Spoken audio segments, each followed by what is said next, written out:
The old brick building of Ridgewood High School stood at the edge of town, half hidden by tall oaks that had been there since the school was first built in the 1920s. The school had a reputation. Whispers among the students and teachers alike spoke of strange occurrences, odd noises, and a history of tragedy that seemed to hang over the place like a dark cloud. But no one ever really talked about it openly. It was just part of the school's lore, something you shrugged off as you walked to your next class. Julia, a new transfer student, didn't know the history.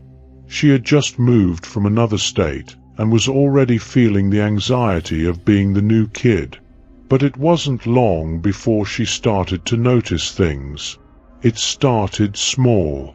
She'd be in the girls' bathroom, washing her hands, when the sound of a stall door creaking open would catch her attention. But when she turned, all the doors were closed. Once, she could have sworn she saw someone standing at the far end of the hall after school, long after everyone had gone home. But when she blinked, they were gone. At first, Julia thought she was just imagining things, that her nerves were getting the better of her. But then things escalated. It was a Thursday afternoon, and Julia had stayed late to work on a project in the computer lab. The school was eerily quiet as she typed away, the only sound the soft clacking of the keyboard. She was so focused that she didn't notice the faint scraping noise at first. But as it grew louder, she paused, listening. It was coming from the hallway. Julia got up and peeked out the door. The hallway was dim, the lights buzzing faintly. She saw no one, but the sound continued, a slow, dragging noise, like something heavy being pulled along the floor.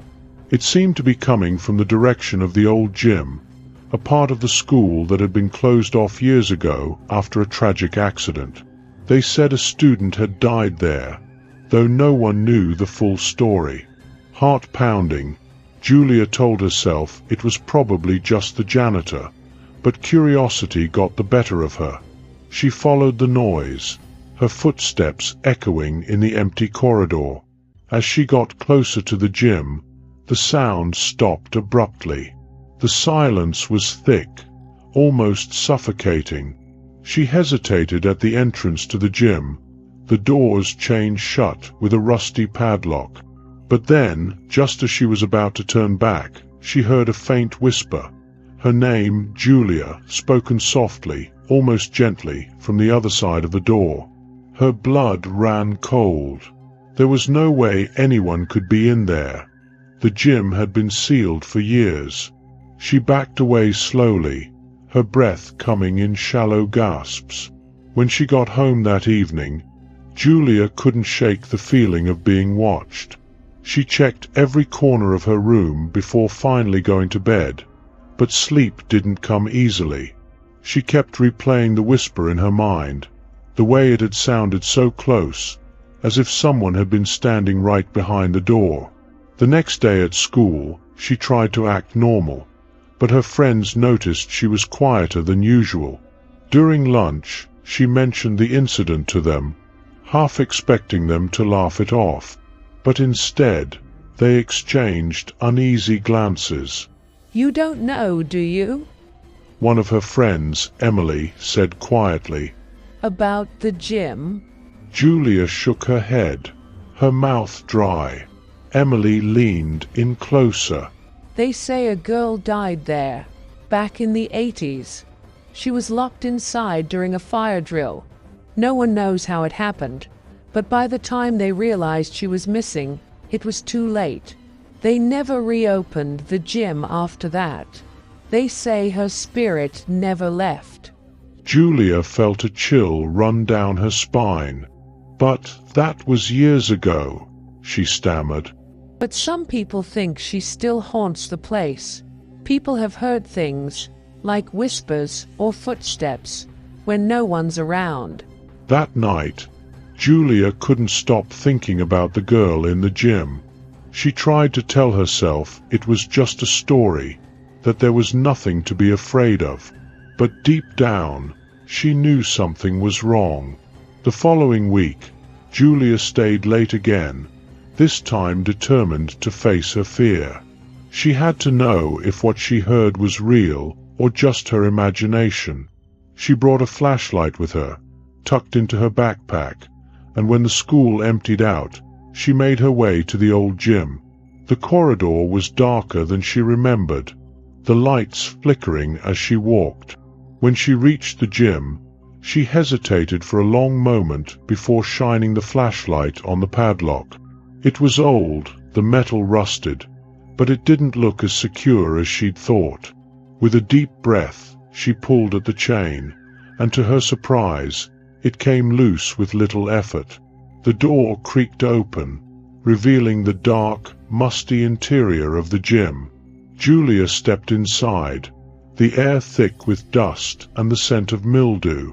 The flashlight beam cut through the darkness, revealing old bleachers and a forgotten basketball hoop, the net hanging in tatters.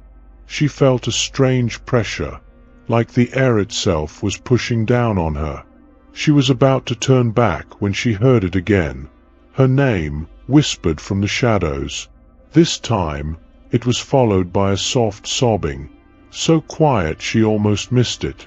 Julia's heart raced as she swung the flashlight around, the beam landing on the far corner of the gym. There, crouched on the floor, was a figure. It was a girl, her hair matted and clothes torn, staring at Julia with wide, hollow eyes. The flashlight flickered, and in that brief moment, Julia saw the terror in the girl's face, the desperation in her eyes. "Help me," the girl whispered, her voice barely audible. "Please." Julia stumbled backward, dropping the flashlight. The beam rolled across the floor, casting eerie shadows on the walls.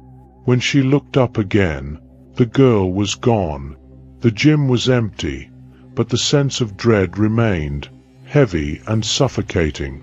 Julia ran from the gym, her pulse pounding in her ears. She didn't stop until she was outside, the cool night air filling her lungs. She knew she couldn't tell anyone what she had seen. They'd never believe her. But she also knew she couldn't go back to Ridgewood High School, not after what she had experienced. The next day, Julia convinced her parents to let her transfer schools again, citing the need for a fresh start. They didn't ask too many questions, and by the following week, she was gone. But the whispers never stopped. Other students began hearing them too, late at night when the school was empty. Some claimed to see a figure standing at the end of the hall, just out of reach, her eyes filled with a silent plea for help. And though Ridgewood High School tried to move on, the legacy of the old gym lingered, a dark secret that refused to be forgotten.